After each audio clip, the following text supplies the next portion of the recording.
Hello everyone, welcome to DBR classes. तो हम भारतीय भवन क्लास 10वां का वास्तविक संख्या के एक्सरसाइज 1 का ए जो थी वो हम सॉल्व कर चुके थे। अब हम प्रश्नावली यानी कि एक्सरसाइज बी जो है ना वो हम सॉल्व करेंगे, जिसमें प्रथम प्रश्न यह कह रहा है कि रिक्त स्थानों की पूर्ति करें। रिक्त स्थानों को पूर्ति करें, जिसमें पहला प्रश्न यह कह रहा है कि धन पूर्णांक p अगर अभाज्य संख्या होगी तो यदि धन पूर्णांक p अभाज्य संख्या होगी तो यदि p में केवल डैश और डैश से भाग लगेंगे। पहली बात तो अभाज्य संख्या का रूल समझ लीजिए। अभाज्य संख्या किसे कहते हैं? देखिए, वह संख्या जो खुद से कटे या फिर एक से कटे, खुद से कटे या फिर एक से कटे। तो यहाँ मान गए p एक अभाज्य संख्या है तो वो किससे कटेगा? या तो एक से कटेगा या फिर खुद से यानी कि p से कटेगा। क्या तो क्या होगा यहाँ पर इसका आंसर? यहाँ पर जो इसका आंसर हो जाएगा एक हो जाएगा और p हो जाएगा। यहाँ पर थ्योरी में भी लिखा हुआ है, आप देख सकते हैं यहाँ पर एक से बड़ा धन पूर्णांक p जिसमें केवल एक और p से भाग लगे हुए अभाज्य संख्या कहलाते हैं। तो यहाँ एक्सरसाइज 1 का बी का प्रथम प्रश्न का आंसर क्या हो जाएगा? एक और p। अब हम दूसरे प्रश्न को देखेंगे। एक का दूसरा यह कह रहा है कि देखिए यहाँ पर डैश संख्या को अभाज्य के गुणनफल के लिखा जाता है। तो इसको हम थ्योरी थोड़ा देख लेते हैं। देखिए यहाँ पर धन पूर्णांक जो अभाज्य, यहाँ देखेंगे यहाँ पर डैश संख्या होगा, प्रत्येक यौगिक संख्याओं को अभाज्य के गुणनफल के रूप में लिखा जाता है। तो जो अभाज्य संख्या हो किसके गुणनफल में हम लिखा जाता है, तो उसको हम, इसका आंसर क्या हो जाएगी? यौगिक संख्या। यौगिक संख्याओं को अभाज्य के रूप में लिखा जा सकता है। अब हम दूसरे प्रश्न को देखेंगे। दूसरा प्रश्न कह रहा है तीसरा, यदि दो पूर्णांक a और b सह अभाज्य है तो यदि मस a, b है तो बराबर में डैश होगा। तो ये भी एक थ्योरी के देखेंगे। यहाँ पर थ्योरी कह रहा है कि यदि a और b सहअभाज्य कहलाते हैं तो यदि मस a, b है तो बराबर में इसका क्या हो जाएगा? 1। तो इसका आंसर क्या हो जाएगा? इसका जो आंसर हो जाएगा 3 नंबर का वो हो जाएगा 1 हो जाएगा। आइए अब हम चौथे प्रश्न को देखते हैं। चौथे प्रश्न है, यदि मस 48,30 बराबर मस 30, कितना है? डैश 30, डैश है, तो आगे का इसका क्या होगा? देखिए 48 और 30 का अगर मस a गुणे b तो इसका क्या हो जाएगा? फिर अगर मान गए यहाँ पर देख सकते हैं यहाँ पर इसका भी आंसर क्या हो जाएगा? इसका हो जाएगा 48। अगर 48 का 30 है तो 30 का कितना हो जाएगा? 48 हो जाएगा। तो यहाँ चौथे प्रश्न का आंसर क्या हो जाएगी? हो जाएगी 48। आइए पांचवा देखते हैं। पांचवा प्रश्न कह रहा है कि यदि मस a, b गुणे लस a, b बराबर, तो वह किसके बराबर होगा? डैश डैश दिया हुआ है। तो यहाँ देखिएगा, यदि मस a b गुणे लस a b तो बराबर किसके बराबर हो जाता है? a गुणे b के बराबर हो जाता है। तो हम यहाँ पर पांचवे का आंसर क्या लिखेंगे? a गुणे b। आइए अब हम दूसरे प्रश्न को देखते हैं। लिखा हुआ है कि निम्न गुणनखंड में अज्ञात संख्याओं को निकालें, जिसमें यहाँ पर कुछ बनाया गया है और इसमें हम निकालने हैं। तो इसको हम हल करते हैं। देखिए यहाँ पर वैसे ही हम भी बना लिए कॉपी में, जैसे कि यहाँ पर 2 है, ठीक है। और उसके बाद पहले हम यहाँ से स्टार्ट करते हैं, ठीक है। यहाँ हमको a, b और c जो कि अज्ञात है, मतलब पता नहीं है, इसके हमको निकालना है, ठीक है। तो यहाँ हम देखेंगे, यहाँ कितना है? 17 है और यहाँ कितना है? 2 है। तो यहाँ पर कितनी संख्या होगी कि 2 से भाग देने पर 17 आया है, ठीक है। कितनी संख्या होती है कि 2 से अगर हम भाग देंगे तो 17 होगा? देखिए ना, 34 होगी। यहाँ पर अगर 34 होगा तब ना इसको हम 2 से भाग देंगे तो 17 आएगा। आप डायरेक्ट चाहोगे तो इसको इससे गुना कर सकते हो। तो 17 दूना कितना? 34। तो उसी तरह यहाँ पर कितनी संख्या होगी कि 2 से भाग देने पर 34 आया होगा? तो इसको आप इससे मल्टीप्लाई कर दीजिए तो कितना हो जाएगा? 68 हो जाएगा क्या। और उसी तरह फिर यहाँ पर कुछ ऐसी संख्या होगी जिससे 2 से भाग देने पर इतनी होगी। तो फिर आप इसको 2 से मल्टीप्लाई कर दो तो कितना हो जाएगा? 2 8 16 और 2 6 12 1 13 यानी कि 136। तो जो a का मान निकला है मेरा कितना होगा? 136। 2 का मान कितना होगा? 68 और c का मान होगा मेरा 34।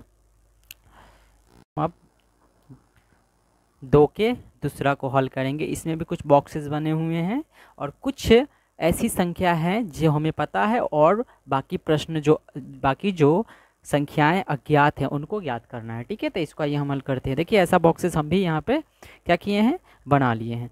तो यहाँ पर देखिए, यहाँ पर कितना है, 8 है। यहाँ पर खाली बॉक्स से गुणा, फिर खाली बॉक्स से गुणा, फिर इन तीनों का जो गुणा आया है ना, तीनों को जो गुणा करके कितना आया है, 8 है। तो सोचिए यहाँ पर कितनी संख्या होगी जो तीनों को गुणा करेंगे तो हम यहाँ पर 8 आ जाए। तो देखिए, तो 2, अगर हम यहाँ पर 2 लिख देंगे तो कितना हो जाएगा, और यहाँ पर भी 2 और यहाँ पर भी 2, तो 2 गुणे 2 गुणे 2, 2 दूना 4 और 4 दूना कितना 8 आ गया यहाँ पर। फिर देखिए इन यहाँ पर एक क्या है, 72 है, यहाँ पर लिखा हुआ है 72। तो यहाँ पर भी गुणा में एक बॉक्स बना हुआ, तो यहाँ पर ऐसी कौन सी संख्या होगी, ऐसी कौन सी संख्या होगी जिसको 8 से गुणा है। यहाँ पर ऐसी कौन सी संख्या, सोचिए ऐसी कौन सी संख्या होगी जिसको हम 8 से गुणा करेंगे तो 72 आएगा। कौन सी संख्या होगी, 9। कौन सी, 9। 9 अठे, 9 अठे कितना होता है, 72। तो यहाँ पर 9 है, तो यहाँ पर जो 2 बॉक्स खाली है ना, वो को हम कितना से गुणा करेंगे कि 9 आएगा। तो सिंपल है, 3 से ना, 3 गुणे 3 करेंगे तो कितना आ जाएगा, 3 तिहाई 9। तो मेरा यहाँ पर खाली बॉक्स था ना, उसका भी हल निकल गया। तो यहाँ पर अब हम प्रश्न संख्या 3 को हल करेंगे। कह रहा है 3 नंबर प्रश्न, निम्नलिखित का अभाज्य गुणनखंडन करें, जिसमें पहला क्या दिया हुआ है, 124। तो आइए हम इसका हल करते हैं। इसका हमको गुणनखंडन ज्ञात करना है, ठीक है। तो पहला प्रश्न जो है ना मेरा, वो है 124। 124। अब इसका हम गुणनखंडन करते हैं, 124। आप इसको 2 से भाग दोगे, 2 से भाग दोगे तो कितना मरतबा कटेगा, 6 और 2। फिर 2 से भाग दो, कितना आएगा, 2 तिहाई 6 और 1। अभी कटने वाला है डायरेक्ट, अब 31 से ही कटेगा, तो हम इसको यहीं पर ऐसे लिख देंगे। अब यहाँ पर ये देखिएगा कितना है, 2, 2 गुणे 2, 2 गुणे 2 और कितना 31। तो हम यहाँ पर लिखेंगे 2 गुणे 2 गुणे में कितना 31, 2 गुणे 2 गुणे में 31। यहाँ देखो तो 2 कितना है, 2 की पावर कितनी होंगी, 2, क्योंकि 2 कितना है, 2 है। तो यहाँ पर हम लिख सकते हैं 2 का पावर 2 और 31, ये हो जाएगी इसकी आंसर। दूसरी अब है, दूसरी प्रश्न है 156। 156, तो इसका भी हम तोड़ते हैं। 156 का हम गुणनखंड करेंगे, 2 सत्ते 14 और 2 अठे 16। फिर 2 से काटिए, 2 तिहाई 6 और 2 नवा 18। अभी कितनी से कटेगी, 3 से, हाँ 3 से कट सकती है। तो 3 से काटेंगे तो 3 इकाई 3 और 3 कितना 13 आएगा। अभी कटेगा 13 डायरेक्ट, अब कितना से लगेगा, 13 से लगेगी। तो हम इसका भी कर लेते हैं, 2 गुणे 2 गुणे में 3 और गुणे में 13। देखिए तो यहाँ पर 2 कितना है, 2 कई बार है, 2 बार है। तो इसको हम ऐसे लिखेंगे, 2 के पावर 2 गुणे में 3 और गुणे में 13। हो गया ये भी। अब तीसरी कह रहा है, तीसरी है 140। कितनी है, 3 नंबर 140। तो 140 का तोड़ते हैं। 140 को तोड़िएगा तो आप 2 से भाग दीजिएगा, 2 से भाग दीजिएगा तो 2 सत्ते 14 यानी कि 70। फिर 2 से भाग दीजिएगा तो कितना आएगा, 35 यानी कि 35। फिर इसको हम कितना से भाग दे सकते हैं, 5 से। तो 5 से काटेंगे तो कितना आएगा, 7 आएगा। तो इसका भी हम करते हैं, 2 गुणे 2 गुणे 5 गुणे 7। फिर यहाँ पर डबल है, 2 कितनी बार है, 2 बार है। तो हम यहाँ पर लिखेंगे 2 का स्क्वायर गुणे 5 गुणे 7। फिर 4 नंबर प्रश्न है, 3 का चौथा है 5005। 5005, इसको अब हम हल करेंगे। इसका भी निकालेंगे 5005 का। इसको तो पहली बात 5 है, तो सबसे पहले तो इसको आप 5 ही से काट सकते हो। 5 इकाई 5 कितना आएगा, 1001। चलिए अब हम इसको डिवीज़न करते हैं। पहली बात तो ये 2 से नहीं कटेगी, ना ही 4 से कटेगी। 3 से देख लेते हैं काट कर, 3 तिहाई 9, 3 तिहाई 9 यानी 3 से भी नहीं कटने वाली है। 6 से तो बिल्कुल नहीं कटी। 7 से ट्राई करते हैं, हाँ 7 से लग जाएगा। 7 से लगाइएगा तो 7 इकाई, हम इधर भाग ले लेते हैं, ठीक है।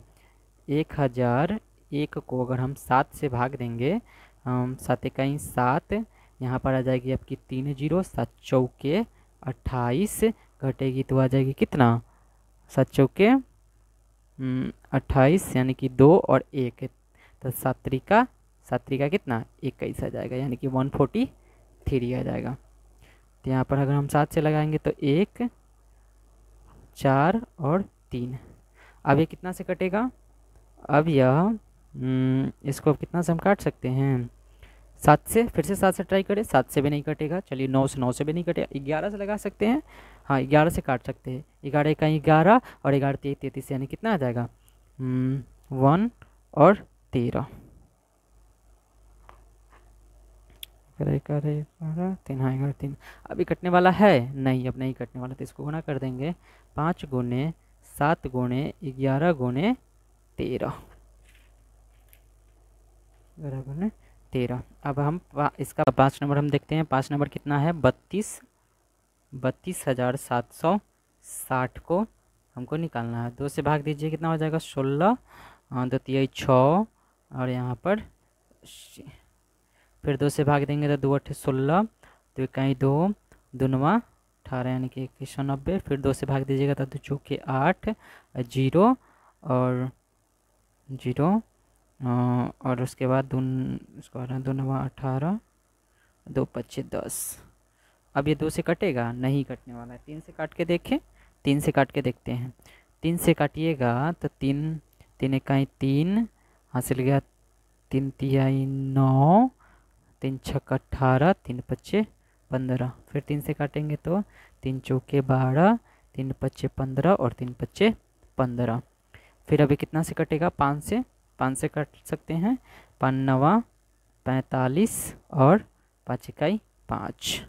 अभी कितना से कटेगा 5 से 7 से काट सकते हैं। हाँ 13 सत्ते 91, तो कितना आ जाएगा 13 आ गया। तो इसका गुणनखंड कितना हो जाएगा 2 गुने 2 गुने 2, फिर गुने 3 गुने 3 गुने 3, फिर आ जाएगी 5 गुने 7 गुने 13। देखिए तो यहाँ 2 कितनी बार है, 2 कितनी बार है 3 बार है, तो 2 के पावर कितना 3 गुने 3 कितनी बार है 2 बार है, तो 3 के पावर कितना 2 गुने 5 गुने 7 गुने 13, 5 गुने 7 गुने 13।